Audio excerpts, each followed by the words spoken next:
अस्सलाम वालेकुम, मैं हूँ राजा लियाकत और आज फिर मैं 3 मौजू लेके आपकी खिदमत में हाज़िर हूँ। 2 तो हाउसिंग सोसाइटियाँ हैं, किंगडम वैली, और दूसरी उसका नाम मैं बाद में बताऊँगा, बड़ा हसास इदारा है, उसके हवाले से है। और एक थाना हुमक में एक इंतहाई अफसोसनाक वाक़या हुआ है। एक शख्स इंतहाई गरीब जिसका 2 मरले का मकान था, सगे मामू ने उसके दरवाजे खिड़कियाँ भी उतार लीं, लेकिन पिछले 10 दिन से वो बंदा थाना हुमक में भाग रहा था, कोई उसकी बात नहीं सुन रहा था। आज मेरी एसपी जो मुतलका खुर्रम साहब हैं, कैप्टन खुर्रम साहब, उनसे बात हुई, उन्होंने क्या एक्शन लिया ये आपको बताएंगे। लेकिन सबसे पहले मैं चलता हूँ एक ऐसी हसास हाउसिंग सोसाइटी जिसकी वजह से हम कहते हैं कि आज हमारा मुल्क पूरी दुनिया में महफूज है। जी हाँ, अटामिक एनर्जी, दूसरे लफ्ज़ों में जिसको KRL सोसाइटी कहते हैं, उसके ख़िलाफ़ एक इंक्वायरी चल रही है जिसमें कम से कम को 8 से 10 अरब रुपए की करप्शन है। FIA में ये इंक्वायरी चल रही है, बहुत दफ़ा पहले भी ये चली, लेकिन फिर किसी जगह आके रुक जाती थी, पता नहीं क्यों। वो ये कहते थे, जो हाउसिंग सोसाइटी वाले हैं जिसमें अरूज भट्ट डेवलपर है और अयूब है और बहुत सारे लोग हैं, कि हमारा उनके साथ FIA के साथ हमारी मैनेजमेंट जो कमेटी है उसका उनके साथ फिक्स अप एक मैच हो जाता है, इसलिए हम रुक जाते हैं, हमारे खिलाफ कोई कार्रवाई नहीं होती। लेकिन पिछले तकरीबन 8 महीनों से ये इंक्वायरी जो मौजूदा डायरेक्टर हैं शहजाद बुखारी साहब, उनकी डायरेक्शन पे हो रही है। ये हो रही है CCC में, कारपोरेट क्राइम सर्कल में। लेकिन मैं ये कहूँगा कि 3 IOs इस वक्त तक तब्दील हो चुके हैं। अब तीसरे IO हैं जो राजा फ़हीम, उनके पास ये है, और उनके बकौल जो मेरी उनसे बात हुई, ये मुकम्मल हो चुकी है इंक्वायरी, और FIR के लिए इसको लीगल ब्रांच में भेज दिया गया है। और जब बोर्ड होता है, ज़रा बोर्ड होता है जिसमें डायरेक्टर उसकी मंजूरी देते हैं, तो ये FIR हो जाएगी। और जो पिछले को 8-10 साल से ये बचे हुए थे, ये मुबैना तौर पर करप्शन करने वाले लोग, मेरा ख्याल है इनका ठिकाना अब इस्लामाबाद कोऑपरेटिव हाउसिंग सोसाइटी की तरह अडयाला जेल होगा। मैं ये बताता चलूँ कि ये अटामिक एनर्जी या KRL हाउसिंग सोसाइटी जो है, ये डॉक्टर कदीर ख़ान के नाम पर बनाई गई थी।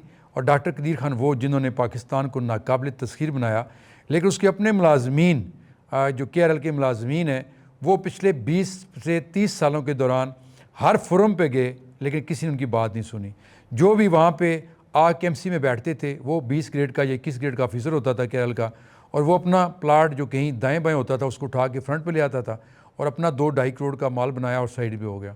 लेकिन अब जो मौजूदा सेटअप है FIA का, मेरा ख्याल उनको मोहसिन नकवी साहब की डायरेक्शंस हैं कि माफ़ी को नहीं, किसी तरह की भी, ना सिर्फ ये है कि लोगों को प्लाट दिलवाने हैं, मगर प्लाट नहीं है तो उनको रिकवरी देनी है मौजूदा सेटअप के हिसाब से। देखते हैं इस पर क्या होता है, मैंने इस पर नज़र रखी हुई है, फॉलो अप आपको देंगे। दूसरा वाक़या जो वो किंगडम वैली है, ये भी बड़े अरसे से इसके हवाले से मुख्तलिफ जो ख़बरें आती रही हैं, अच्छी खबर तो कोई नहीं होती, लोगों से ले ली जाती हैं, फ़ाइलें दी जाती हैं, पैसा दिया जाता है। अब एक फ़रदौस वली नाम के आदमी ने थाना कोसार में एक एप्लीकेशन दी थी कि मुझे जो ग़ुलाम हुसैन है किंगडम वैली का जो CEO है, इसने कोई 11,900 फ़ाइलें पकड़ा दी और उसके अगेंस्ट मुझसे 31 करोड़ समथिंग रकम वसूल कर ली। लेकिन उसके बाद मुझे कुछ नहीं दिया गया। फ़ाइलें आज भी मेरे पास पड़ी हुई हैं, लेकिन ज़मीन है कोई नहीं, तो मैं कहाँ जाऊँ। बहरहाल ये इन्होंने बराह रास्त एप्लीकेशन दी थी IG को, और ये भी अच्छा ही हुआ, मेरा ख्याल IG को दरख्वास्त दे दी, वरना थाने में होती तो थाने में रुलते रहते। ये IG की डायरेक्शन के ऊपर ये FIR तो हो गई है। ग़ुलाम हुसैन ने बेल बिफोर अरेस्ट करवाई हुई है। अब 10 तारीख है इस्लामाबाद की मकामी अदालत में, और मुझे लगता ये है कि इस तारीख़ पर ये मौसूफ़ अंदर हो जाएंगे जिन्होंने अरबों रुपए लोगों के बटोर रखे हैं, लेकिन बड़े बड़े वकील कर लेते हैं, डेट पे डेट मिल रही है, ज़मानत की कैंसिल नहीं हो रही। अब इन्होंने नया एक वहाँ पे बहाना बना लिया जी कि इस IO पे हमें एतबार नहीं है, जो IO जिसने इसके ख़िलाफ़ अब FIR दी है और इंक्वायरी की है। तो ये डिले टैक्सेस है। मेरा ख्याल है कि अदालत के पास तो इख्तियार नहीं होता कि वो IO को तब्दील करे, ये इख्तियार होता है बोर्ड के पास, जो इन्वेस्टिगेशन विंग होता है, वो बोर्ड बैठता है, उसके पास इख्तियार होता है कि वो तब्दील करे। लेकिन चूँकि डिले टैक्सेस हमारे मुल्क में चलती हैं और वही डिले टैक्सेस हो रही हैं, लेकिन मुझे लगता ये है कि इस तारीख को ग़ुलाम हुसैन साहब वो भी अडयाला जेल पहुँच जाएंगे, और ये जो फ़िरदौस वली है शायद इसके पैसे रिकवर हो सकें। इस तरह की बहुत सारी हाउसिंग सोसाइटियों में लोगों के अरबों खरबों रुपये डूबे हुए हैं, जिसका मैं अक्सर करता भी रहता हूँ और आइंदा भी हम करते रहेंगे। एक सुप्रीम कोर्ट हाउसिंग सोसाइटी का मामला भी आने वाला है, वो अगले किसी व्लॉग में इंशाल्लाह हम उठाएँगे।